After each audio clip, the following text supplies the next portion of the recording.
Okay, habol natin. Last but not least for today, Virgo. This is a Virgo Sun, Moon, Rising, and Venus collective bonus reading for the month of October. For your personal reading, kindly send me a direct message. Tama sa mga perfectionist Virgo. Let's see. Dapat perfect ang reading natin ngayon. Okie-dokie. Let's see kung anong meron. Love life, negosyo, kaperahan, kabuhayan, mga kamag-anak, mga nakapaligid sa'yo, Virgo. This is a Virgo Sun, Moon, Rising, and Venus collective bonus reading for the month of October. Collective energy ng ating mga Virgo, please. Collective energy ng ating mga Virgo, please. Collective energy ng ating mga Virgo. Okay. Virgo Sun, Moon, Rising, and Venus collective bonus reading for the month of October.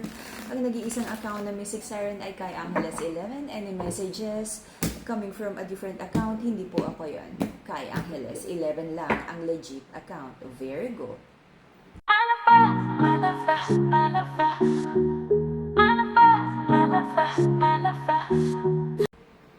Very Virgo, okay? Meron kang kinausap na sobrahan, masyadong unfiltered, nagalit ka, na inis, sinopla mo. I feel napagod na ang feminine. Sabi niya, tama na? You feel na parang wala ka na rin kayang ibigay na chances sa connection na to. Nagkaroon ng ending, harsh communication. Sabi niya, sobra-sobra na siyang nasaktan, sabi ng feminine. Nagkaroon ng paulit-ulit na betrayal, false promises, dishonesty. Pero for the longest time, sabi mo is, umasa ka na magkakaroon sana ng magandang outcome. But parang lagi na lang nagkakaroon ng maling decision sa connection na to. Okay? Right, in the past, it feels like marami ka namang kinonsider, ano ba yung mga dapat gawin, to stay or to go, pagbigyan, unawain ba, o mag-walk away na. But I feel nag-observe ka, tumahimik ka muna. There is a masculine here na gustong makipagkasunduan sa'yo. I feel there, for some of you, may mga options ang ating feminine, no? Meron kang iniisip, may someone from the past na kumakatok, may isang lover boy dyan na parang nag-e-express ng interest sa'yo. But there is like a masculine here na nagkaroon din ng hindi magandang record of like dishonest energy na parang hindi mo pa napapatawad. Third party, dishonest energy. Alam mo yung mga kalokohang ginawa ng masculine dito. But nahihirapan ka pa rin na i-digest yung mga nangyari. But I feel may dalawang like a new person na kinakausap, ina-entertain mo, pero wala ka pa rin mapili kasi sabi ng feminine parang mukhang sablay pa rin. Meron minamanifest ang ating feminine na like magkaroon sana ng like positive transformation ang life. Marami kang plano tungkol sa kaperahan, kabuhayan. Okay? Pagdating sa love, parang ino-overthink mo. Sabi mo, the next time na magtitiwala ka, sisiguraduhin mo na equal give and take na ang love na to. Hindi ka na basta-basta magtitiwala. Sobra ka nang nasaktan in the past. Okay? Right now, may isang tao na gustong bumalik, pero parang sabi mo, ay, ayaw mo na. Okay? So, mental clarity and stronger connection with your intuition, the purple crystal, amethyst. Okay? Harmony, to heal your emotions, to heal your heart chakra, to balance your heart chakra, the pink crystal, Madagascar, rose quartz. Okay? Protection crystal, black tourmaline, and the evil eye. Okay? Lahat ng crystals natin, authentic, cleanse and bless para enlightened guide. Okay? Manifesting abundance, the yellow and happy crystal, Brazilian citrine. Okay. The courage to do yung mga manifestation mo and for good luck, the orange crystal, carnelian. Okay. So, the reason for the reading, Virgo, maraming bagay. I feel, no, itong love connection na to, sobra-sobra mong ipinaglaban dahil gusto mo sanang magkaroon ng magandang outcome. But it feels like marami ka ring beses na nasaktan at na-disappoint sa relationship na to. Naging blessing naman kayo para sa isa't isa. But, parang maraming hindi pagkakasunduan at lagi kayong nagkakasakitan ng emotions. And hopefully, emotions, but no, mabigat din if like emotional burden to. Napapagod ka na. Parang sabi mo, kung walang patutunguhan to, parang gusto mo na lang tapusin na.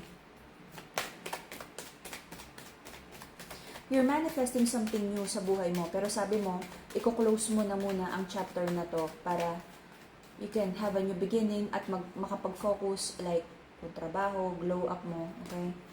Pera. See? I feel, pag nabitiwan mo tong like burden na to, mas magpo-pour ang blessings sa'yo, financial blessings, okay? Pinagpe-pray mo ang tamang desisyon kasi parang ang gulo, madilim, nakakalito.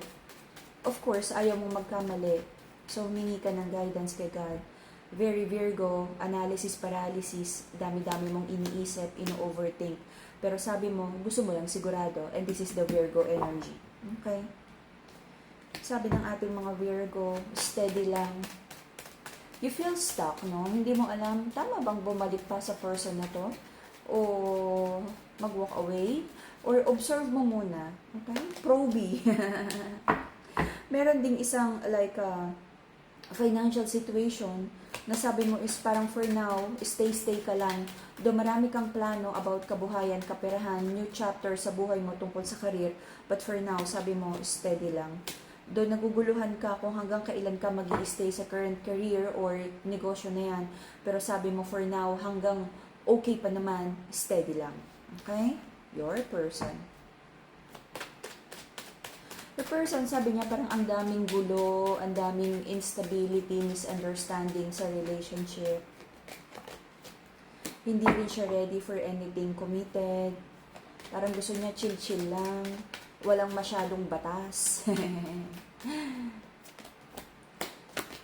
Okay. Na-hurt na rin tong person mo. Marami na rin daw nangyaring betrayal in the past and I feel kasama na rin yung connection nyo. Kaya kung iisipin niya, kung maaayos pa tong connection with you, mukhang hindi rin siya sure. Pareho kayo. Okay? Meron kang mga doubts kung sino pa yung mga taong ikikip mo, kung sino yung ika-cut off mo, kung sino mag-walk away ka na. Okay? Purging. Until the end of January.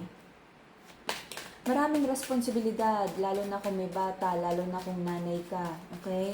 It feels like also, no, the feminine kasi is the nanay and the wife energy.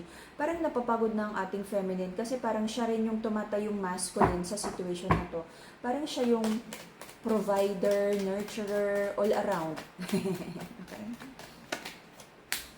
Sabi ng feminine, gusto niya ng break, gusto niyang, kung pwede lang takaasan niya ang mga responsibilidad, pero hindi pwede. Ang dami niyang iniisip, matatapos ba to? Napapagod na ang ating feminine. Alam mo kasi yung natural habitat ng feminine is like nagno-nurture at may someone na strong masculine na nagpo-provide. Ngayon, if the feminine has to be the provider and the leader, nadideplete or masyadong nagiging strong. Kaya paano nga ba mag-i-step into like the masculine energy ang ating queen, ang ating feminine, kung siya rin ang nag-aararo sa bukid? Paano nga ba? Paano ba niya matatapos ang kanyang pagiging hunter at mandirigma kung the masculine is not stepping in daw dun sa role ng like provider and leader sa connection na to? The feminine feels so insecure, not secured about this connection, na parang sabi niya, sarili lang niya ang kanyang mga asahan, lalo na kung may anak. And that is so sad to hear, na parang wala lang choice, kaya kailangan magpakatatag lagi. Okay? For now, feminine, if hindi talaga maasahan right now ang masculine, okay, then ilaban mo ang iyong kabuhayan, kaperahan. But, of course, also, i-balance mo lang din, baka naman masyado ring mataas ang iyong expectation sa masculine. Ngayon, kung ikaw ay strong feminine, you choose someone that's stronger sa'yo. Kasi mahirap gawing leader ang isang house husband. Gets? Okay. For now, kung ano man ang mangyayari sa ating November reading, nasa free will nyo to kung paano nyo to aayusin. But, maaari ka na namang ma-disappoint sa mga little white lies ng iyong person na mag-grow up na siya, ayusin niya to, gagawin niya yan, okay? The level of readiness at paghabol sa like stability, mukhang magkaiba kayo ng definition and standards at kailangan yun muna ang ayusin para nagkakaintindihan kayo saan ba to papunta at kung gaano kabilis yung phasing na gusto. Kasi doon sa pagkakaiba ng definition, nagkakaroon ng disagreements at disappointments. Alrighty? And that would be the Virgo reading, bonus reading for the month of October. See you again in a few days.